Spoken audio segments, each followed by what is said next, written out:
मेरे साथ बोलिए, भारत माता की। अरे भाई, क्यों नलबारी वालों की आवाज को क्या हो गया है? ऐसे बोलोगे क्या?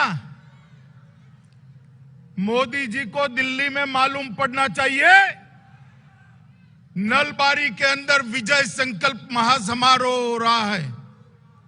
मेरे साथ दोनों हाथ उठाइए, उठाइए दोनों हाथ, विजय के संकल्प की मुट्ठी भींचिए और प्रचंड आवाज से बोलिए, भारत माता की, भारत माता की, भारत माता की। मंच पर उपस्थित असम के लोकप्रिय मुख्यमंत्री भाई सर्बानंद सोनोवाल जी, असम भारतीय जनता पार्टी के अध्यक्ष श्रीमान रणजीत दास जी, असम के वित्त और स्वास्थ्य मंत्री भाई हेमंत विश्व शर्मा जी, भारतीय जनता पार्टी के राष्ट्रीय उपाध्यक्ष और असम के प्रभारी श्रीमान वैजयंत पांडा जी, यहां के लोकप्रिय सांसद और भाजपा के राष्ट्रीय महासचिव श्री दिलीप सैकिया जी, मंच पर उपस्थित पवन शर्मा जी, हमारे यहां के लोकप्रिय विधायक महोदय, मंच पर उपस्थित आसाम सरकार के सारे मंत्रीगण, विधायकगण, सांसदगण और आज नलबारी की इस महान भूमि पर इतनी बड़ी संख्या में आए हुए प्यारे भाइयों और बहनों को मैं प्रणाम कर कर मेरी बात की शुरुआत करना चाहता हूं। मित्रों, आज मैं जिस पवित्र भूमि पर बैठा हूं और अभी जिनको हमने उनकी वीरता के लिए, जिनके शहीदी के जज्बे के लिए माल्यार्पण किया, पुष्पांजलि दी, ऐसे शहीद मुकुंद काकती को मैं प्रणाम कर कर मेरी बात की शुरुआत करना चाहता हूं। ये श्रीमान मुकुंद काकती ही थे जिन्होंने 1942 की 20 सितंबर को गोहपुर थाने पर तिरंगा लहराने के लिए अपनी जान का बलिदान दिया था। और ऐसे हजारों बलिदानियों के बलिदान के कारण ही आज हमारा भारत स्वतंत्र होकर यहां बैठा है।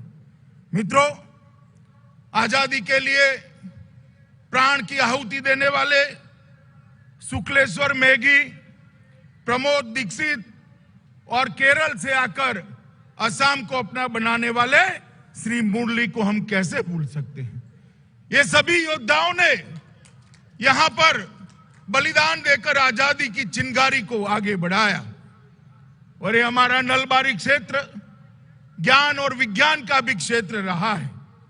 यहां के महान सपूत गिरधारीलाल शर्मा प्रतिष्ठित असम साहित्य सभा के अध्यक्ष बने और प्रसिद्ध साहित्यकार पंडित धीरेश्वर आचार्य, मनोरंजन शास्त्री, त्रिलोकीनाथ गोस्वामी और रघुनाथ चौधरी, भवदेव भगवती, गंगा शास्त्री, अनेक विद सरस्वती पुत्रों ने इस क्षेत्र का नाम देश में आगे बढ़ाया है। और मित्रों, नरेंद्र मोदी सरकार असम के सभी सरस्वती पुत्रों को प्रणाम करती है। मित्रों, यही के हमारे भूपेन हजारिका जी को भारत रत्न देकर नरेंद्र मोदी सरकार ने सम्मानित करने का काम किया। मित्रों, आज मैं जब यहां आया हूं तब महापुरुष श्रीमंत शंकरदेव और श्रीमंत माधवदेव को भी श्रद्धांजलि देना चाहता हूं, जिन्होंने कहा, धन्य धन्य कैकाल, धन्य नार तनुभाल, धन्य धन्य भारतवर्ष। मित्रों, ये दोनों महापुरुषों ने असम के अंदर भक्ति आंदोलन को बढ़ावा दिया। और आज मैं सर्बानंद सोनोवाल और हेमंत विश्व शर्मा को विशेष बधाई देना चाहता हूं कि इन्होंने ये महापुरुष शंकरदेव की जन्मभूमि पर लगभग 155 करोड़ के खर्च से उनके स्मारक को जीवित करने का काम किया है। इतना ही नहीं, 50 साल पुराने जितने भी नामघर है, 8000 नामघर को 2.5 लाख रुपए की सहायता देकर असमिया संस्कृति को आगे बढ़ाने के लिए, मजबूत करने के लिए आसाम ने काम किया है। मित्रों, जो आसाम की संस्कृति की बात करते हैं, सालों सालों तक यहां शासन में रहे, मैं उनको पूछना चाहता हूं कि आपने क्या किया असमिया संस्कृति के लिए, आसाम की संस्कृति के लिए? वोट बटेरने के अलावे कुछ नहीं किया। भारतीय जनता पार्टी की सरकार ने, हमारे मुख्यमंत्री और वित्त मंत्री ने श्रीमंत शंकर देव को चिर स्मरणीय बनाने के लिए एक कदम उठाया है और उसको आगे भी हम बढ़ाने वाले हैं। मित्रों, मैं आज इतना ही कहने आया हूं कि आसाम को घुसपैठ मुक्त आप बनाना चाहते हो या नहीं चाहते हो? जरा जोर से बोलो, आसाम को घुसपैठ मुक्त बनाना चाहते हो क्या? जोर से बोलो, चाहते हो क्या? एक कांग्रेस और बदरुद्दीन अजमल आसाम को घुसपैठियों से सुरक्षित रख सकते हैं क्या? जरा बताइए भैया, रख सकते हैं क्या? एक कांग्रेस और बदरुद्दीन अजमल की जोड़ी सारे दरवाजे खोल देगी और घुसपैठ को आसाम के अंदर सरल करके दी, क्योंकि उनकी वोट बैंक है, वोट बैंक। घुसपैठ को अगर कोई रोक सकता है तो केवल और केवल भारतीय जनता पार्टी की नरेंद्र मोदी सरकार रोक सकती है, और हमने कर कर दिखाया है। धारा 370, 70 साल से कोई इसको छूने की हिम्मत नहीं करता था। श्री नरेंद्र मोदी सरकार ने 5 अगस्त 2019 को धारा 370 को समाप्त कर कर कश्मीर को हमेशा के लिए भारत के साथ जोड़ने का काम किया। 550 साल से प्रभु श्री राम का मंदिर बनाने के लिए देश भर से आवाज उठती रही, किसी की हिम्मत नहीं चली। आपने दूसरी बार प्रधानमंत्री जी को पूर्ण बहुमत दिया और आज प्रभु श्री राम का गगनचुंबी मंदिर बनने की शुरुआत हो चुकी है। मित्रों, गगनचुंबी मंदिर। आप मुझे बताइए भैया, एक कांग्रेस पार्टी कई बार भाजपा पर सांप्रदायिक होने का आरोप लगाती, मगर कांग्रेस पार्टी को मैं पूछना चाहता हूं कि केरल में आप मुस्लिम लीग के साथ बैठे हैं और आसाम के अंदर बदरुद्दीन अजमल के साथ गठबंधन किए हो। अजमल का भाषण सुनने वाले आप बता सकते हो, मुझे बताओ, ये कौन सी सेक्युलर पार्टी है? कांग्रेस पार्टी आसाम को किस दिशा में ले जाएगी? बदरुद्दीन अजमल और कांग्रेस के हाथ में आसाम सुरक्षित रह सकता है क्या? बताइए भैया, रह सकता है क्या? जोर से बोलिए, रह सकता है क्या? मित्रों, आसाम को सुरक्षा देनी है तो ऊपर और नीचे दोनों जगह नरेंद्र मोदी के नेतृत्व में भारतीय जनता पार्टी की सरकार बनानी है। भाई और बहनों, अभी अभी मैं बोडो क्षेत्र से आया हूं। आज 1 साल समाप्त हुआ बोडो समझौते को। मैं पूरी आसाम की जनता को कहने आया हूं, ये कांग्रेस के शासन में हमेशा एक दूसरे के साथ लड़वाने का काम किया। अंग्रेज गए, मगर कांग्रेस ने अंग्रेजों की नीति को पकड़ लिया। फूट डालो और राज करो। कभी आदिवासी और गैर आदिवासी, कभी आसामिया और बाहर के लोग, कभी बोडो और नॉन बोडो, ये लड़ाते लड़ाते लड़ाते आसाम को 20 साल तक रक्त रंजित किया। 10,000 से ज्यादा आसामी युवा का खून बहा। बहाया नहीं बहा? बताओ भैया, बहाया नहीं बहा? और जिन्होंने आसाम के युवाओं पर गोली चलाई? किसने चलाई? ये कांग्रेस पार्टी के लोगों ने चलाई। आज आंदोलन करने वाले दूसरा स्वरूप देकर कांग्रेस पार्टी को मदद करने निकले हैं, वोट कटवा बनकर भाजपा को हराने निकले। आसाम की जनता ये जो भेष बदलकर कांग्रेस को मदद करने के लिए बाहर निकले हैं, उनको जान ले, उनके मन में आसाम का हित नहीं है। उनके मन में कांग्रेस का रास्ता प्रशस्त करना है। मगर मैं उन सबको बताना चाहता हूं कि आसाम और आसाम की जनता अब विकास के रास्ते पर आगे चल चुकी है। 5 साल में मोदी जी ने बोडोलैंड की समस्या को समाप्त किया, ब्रू रियांग समझौता किया, 800 से ज्यादा हथियारी लोग अलग अलग 8 ग्रुपों के हमारे मुख्यमंत्री जी के नेतृत्व में, हेमंत विश्व शर्मा के नेतृत्व में हथियार डालकर मुख्य धारा में समाहित हो गए। अब आसाम को शांति चाहिए, आसाम को विकास चाहिए, आसाम को आगे बढ़ाने वाला एक रास्ता चाहिए, और वो केवल और केवल भारतीय जनता पार्टी की सरकार दे रही है। मित्रों, आसाम का गौरव है।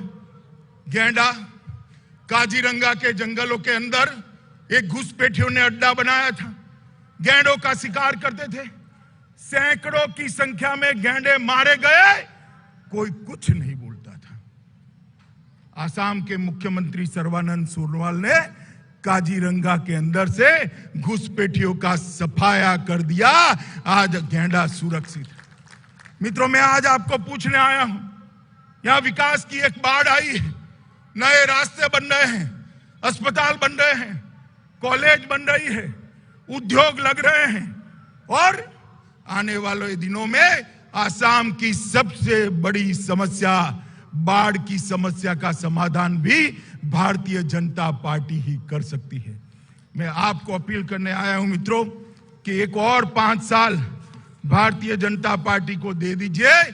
हम आसाम को गोली मुक्त कराए, आसाम को आंदोलन मुक्त कराए हैं, हम आसाम को बाढ़ मुक्त भी कराने का काम ये भारतीय जनता पार्टी की सरकार करेगी। मित्रों, पिछले 4 वर्ष के दौरान 20,000 किलोमीटर से अधिक रोडों का निर्माण किया है। रिफाइनरी के लिए सड़कों पर उतरना पड़ता था। सरायघाट पुल के लिए आसाम को 30 साल लंबा इंतजार करना पड़ा, मगर अब क्षेत्र में अंतर्राष्ट्रीय स्तर के अनेक काम हो रहे हैं। ब्रह्मपुत्र नदी पर 6 पुल बनाए हैं। तेल क्षेत्रों के विकास के लिए भारत सरकार ने 46,000 करोड़ रुपया दिया है। गुवाहाटी हवाई अड्डे का नया टर्मिनल बन रहा है। जोरहाट में नेशनल इंस्टीट्यूट ऑफ डिजाइन आ रही है। टिहू में फूड पार्क आ रहा है। जोगीघोपा में मल्टी मॉडल लॉजिस्टिक पार्क बन रहा है। गोगामुख में भारतीय कृषि अनुसंधान प्रतिष्ठान केंद्र बन रहा है। कल ही प्रधानमंत्री जी ने जेरंगा पठार में 1,06,000 लोगों को जमीन का पट्टा देकर भूमि का मालिक बनाने का काम नरेंद्र मोदी सरकार ने किया। गैस की रॉयल्टी के 8,000 करोड़ रुपया सरदार मनमोहन सिंह यही से प्रधानमंत्री थे, नहीं आता था। 2014 में अपने मोदी जी को प्रधानमंत्री बनाया, 15 में 8,000 करोड़ रुपया आसाम का आ गया। मित्रों, कोविड में भी मैं आसाम सरकार के स्वास्थ्य मंत्री और मुख्यमंत्री दोनों को बहुत बधाई देना चाहता हूं कि कोविड के खिलाफ आसाम की सरकार बहुत अच्छी लड़ाई लड़ी है। मित्रों, आसाम सरकार ने जिस प्रकार से कोविड का यहां पर प्रबंधन किया, इससे अनेक लोगों की जान बची है और मृत्यु का दर 0.47% रह गया और 98% लोग आगे निकले हैं। मित्रों, आज मैं चाय बागान के क्षेत्र के लोगों को भी कहना चाहता हूं कि हमने चाय बागान क्षेत्र के लिए लगभग 7.20 लाख लोगों का बैंक अकाउंट खोलकर उनके पसीने की कमाई से कटौती बंद कराई। इस तरह राज्य के 26 जिलों के 7,20,000 लोगों को 5,000 रुपये की राशि देने का काम ये भारतीय जनता पार्टी की सरकार ने किया है।